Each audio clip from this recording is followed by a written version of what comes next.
सोमवार व्रत कथा। पुरानी कथा के अनुसार प्राचीन काल में एक नगर में एक साहूकार था। उस साहूकार को धन और संपत्ति की कोई कमी नहीं थी, लेकिन उसके पास कोई संतान नहीं थी। साहूकार बहुत भगवान भोलेनाथ का भक्त था। वह हर दिन शिव की पूजा करता था। माता पार्वती ने भगवान शिव से कहा, हे महादेव, साहूकार बहुत भक्त है और वह बहुत भक्ति करता है। आप इसकी इच्छा को पूर्ण क्यों नहीं करते? ये बहुत दुखी है क्योंकि उसकी कोई संतान नहीं है। इसे कोई संतान दे दें। भगवान शिव ने माता पार्वती से कहा कि इसकी कोई संतान योग नहीं है, इसीलिए यदि उसे बच्चा हो भी तो बच्चा 12 साल से अधिक नहीं जी पाएगा। शिवजी की बातें सुनकर भी साहूकार भी सुन रहा था।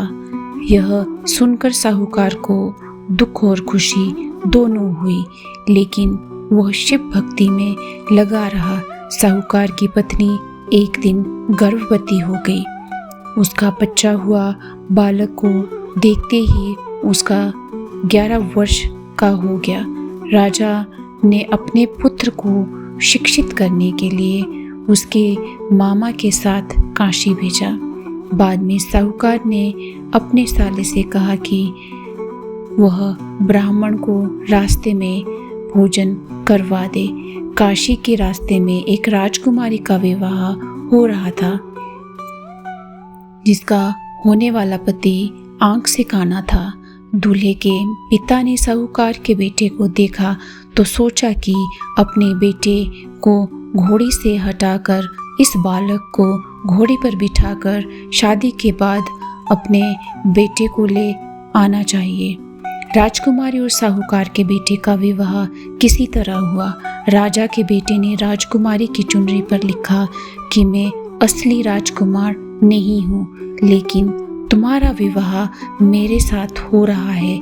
वास्तविक राजकुमार एक आंख से काना है, लेकिन शादी हो चुकी थी, इसीलिए राजकुमारी असली वर के साथ नहीं विदाई हुई। विवाह के बाद साहूकार का बेटा अपने मामा के साथ काशी चला गया और एक दिन काशी में यज्ञ के दौरान भांजा बहुत देर कमरे से बाहर नहीं आया। फिर जब उसके मामा ने अंदर जाकर देखा तो भांजा मृत पड़ा था। यह देख सब रोने लगे। तब माता पार्वती ने शिव जी से पूछा, हे प्रभु, ये कौन रो रहा है? तब उन्हें पता चला कि वह भोलेनाथ के आशीर्वाद से जन्मा साहूकार का बेटा है। माता पार्वती ने शिव जी से कहा कि स्वामी, इसे जीवित कर दीजिए, वरना रोते रोते इसके माता पिता भी मर जाएंगे। तब भोलेनाथ ने कहा कि हे पार्वती, इसकी आयु इतनी ही थी, लेकिन माता पार्वती के बार बार कहने पर भोलेनाथ ने उसे जीवित कर दिया। साहूकार का बेटा ओम नमः शिवाय कहते हुए उठ पड़ा और सभी ने शिवजी को धन्यवाद किया।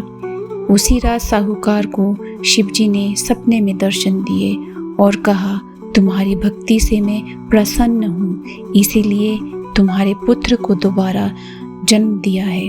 कहते हैं कि जो भी व्यक्ति भगवान शिव की पूजा अर्चना करेगा और इस कथा का पाठ करेगा, उसकी सारी मनोकामनाएं पूर्ण होगी और उसका हमेशा भंडारा भरा रहेगा।